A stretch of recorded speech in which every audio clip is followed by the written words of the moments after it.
ऐका मंडळीनो, आमच्या वालावलीत भावई मंदिर हय त्रैवार्षिक सम्राज्ञ सोहळ निमित्त कार्यक्रमाचं आयोजन केलेला.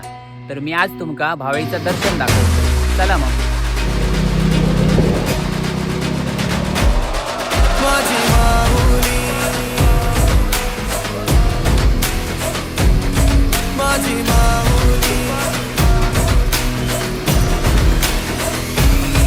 अग अंबे जगदंबे तू साऱ्या जगाची आई, पापतारी विघ्नहारी साऱ्या मोशाची पालनकारी, आदिशक्ती आदिकाळी साऱ्या दैत्यांचा बधकारी, धनलक्ष्मी